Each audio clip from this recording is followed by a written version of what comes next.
যদিও প্রবাসীরা দেশের বুকে থাকেন না, কিন্তু দেশ তাদের বুকেই থাকে। প্রবাসীদের হাড় ভাঙা পরিশ্রমের টাকায় ভালো থাকে পরিবার, স্বজন, দেশ। কিন্তু দেশ কিভাবে চলবে এই বিষয়ে তাদের কোনো সে ছিল না। এবার থেকে প্রবাসীদের সে আছে।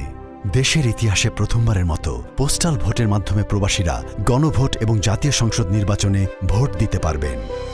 আপনার স্মার্টফোনে প্লে স্টোর বা অ্যাপ স্টোরে যান, সার্চ বারে পোস্টাল ভোট বিডি লিখে অফিসিয়াল অ্যাপটি ডাউনলোড করুন। অ্যাপ খুলে রেজিস্ট্রেশন বাটন চাপুন। আপনি যে দেশে বর্তমানে অবস্থান করছেন তালিকা থেকে সেই দেশটি নির্বাচন করুন। অবস্থানরত দেশে আপনার ব্যবহৃত সচল মোবাইল নাম্বারটি সঠিকভাবে টাইপ করুন। কিছুক্ষণ পর সেই নাম্বারে একটি ওটিপি পাঠানো হবে। ওটিপি পাওয়ার জন্য বারবার চেষ্টা না করে কিছুক্ষণ অপেক্ষা করুন, নতুবা আপনার অ্যাকাউন্ট ব্লক হয়ে যাবার সম্ভাবনা রয়েছে। প্রাপ্ত ওটিপি ব্যবহার করে নাম্বারটি ভেরিফাই করুন। এরপর একটি পাসওয়ার্ড সেট করুন। এভাবেই আপনার অ্যাকাউন্ট তৈরি সম্পন্ন হবে। আপনার অ্যাপের লগ ইন অপশনে যান। আপনার মোবাইল নাম্বার ও পাসওয়ার্ড দিয়ে লগ ইন করুন। ভালো আলোতে এনআইডি কার্ডের সামনের অংশের পরিষ্কার ছবি তুলুন। নির্দেশনা অনুযায়ী লাইভলিনেস চেক সম্পন্ন করুন।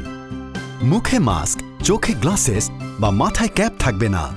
আপনার পাসপোর্টের প্রয়োজনীয় তথ্য প্রদান করুন। পাসপোর্ট না থাকলে চেক বক্সে ক্লিক করুন। যে ঠিকানায় ব্যালট পেতে চান সেই পূর্ণ ঠিকানা সঠিকভাবে পূরণ করুন। ঠিকানা লেখার ক্ষেত্রে যে সকল সতর্কতা অবলম্বন করতে হবে, ঠিকানা অবশ্যই ইংরেজিতে পূরণ করতে হবে। প্রয়োজনে কারো সহায়তা নিয়ে সঠিক ঠিকানা পূরণ করুন। প্রবাসী যে ঠিকানায় বর্তমানে অবস্থান করছেন সেই ঠিকানাটি ব্যবহার করা। বাংলাদেশের ঠিকানা যেমন ঢাকা, নোয়াখালী, বরিশাল ইত্যাদি ব্যবহার না করা। # ইত্যাদি বিশেষ অক্ষর ব্যবহার না করা। ঠিকানার প্রতিটি অংশ সঠিকভাবে উল্লেখ করা, যেমন রাস্তা, বিল্ডিং, ব্লক, শহর, স্টেট, প্রভিন্স ইত্যাদি। পোস্টাল কোড, জিপ কোডের স্থানে সঠিক ঠিকানায় শুধুমাত্র সঠিক পোস্টাল কোড, জিপ কোড উল্লেখ করা। প্রয়োজনে বন্ধু, আত্মীয়র ঠিকানা অথবা নিকটস্থ সুপরিচিত কোনো প্রতিষ্ঠান, ভবনের ঠিকানা ব্যবহার করা যাবে। যাচাই শেষে নির্বাচন কমিশন বাংলাদেশ ডাক বিভাগের মাধ্যমে একটি পোস্টাল প্যাকেট পাঠাবে। প্যাকেটের ভেতর থাকবে বড় সাদা খাম, রিটার্নিং অফিসারের ঠিকানা লেখা বড় হলুদ খাম, ফেরত খাম, ব্যালট পেপারের ছোট সাদা খাম, আপনার ব্যালট পেপার সমূহ, ঘোষণাপত্র, অঙ্গীকারনামাসহ নির্দেশিকা। নির্বাচনী ব্যালট পেপারে শুধুমাত্র প্রতীক থাকবে, প্রার্থীর ছবি থাকবে না। ব্যালট পাওয়ার পর আবার অ্যাপে লগ ইন করুন। ব্যালট পাওয়ার পর প্রার্থী নির্ধারিত হওয়ার পর পুনরায় লাইভলিনেস চেক করে পরিচয় নিশ্চিত করুন। ফেরত খামের কিউআর কোড স্ক্যান করে প্রাপ্তি নিশ্চিত করুন। প্রতীক বরাদ্দ হলে অ্যাপে আপনার আসনের প্রার্থীদের প্রতীক দেখে নিন। নির্বাচনী ব্যালট পেপারের পছন্দের প্রার্থীর প্রতীকে একটি মাত্র টিক দিন। গণভোটের গোলাপি রঙের ব্যালটে হ্যাঁ অথবা নাতে টিক দিন।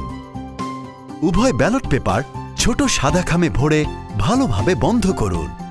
ঘোষণাপত্র পূরণ করুন ও স্বাক্ষর করুন। ঘোষণাপত্র ও ব্যালট সম্বলিত সাদা খাম দুটোই বড় হলুদ খামের ভেতরে রাখুন।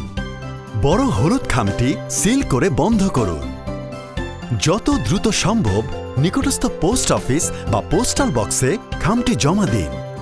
সব সময় অফিসিয়াল লিঙ্ক থেকে পোস্টাল ভোট বিডি অ্যাপ ব্যবহার করুন। পোস্টাল ভোটিংয়ে যে কোনো ধরনের সহায়তার জন্য ইলেকশন কমিশনের অফিসিয়াল নাম্বার এর পাশাপাশি ডানের নাম্বারগুলো হোয়াটসঅ্যাপ, ইমো অথবা বোটিমে যোগাযোগ করতে পারবেন। আপনার কোড, ওটিপি, পাসওয়ার্ড কখনো কারোর সাথে শেয়ার করবেন না। ব্যালট পেপারে একাধিক টিক বা ক্রস দিলে আপনার ভোট অবৈধ হবে। আপনার ভোটের গোপনীয়তা সবসময় বজায় রাখুন।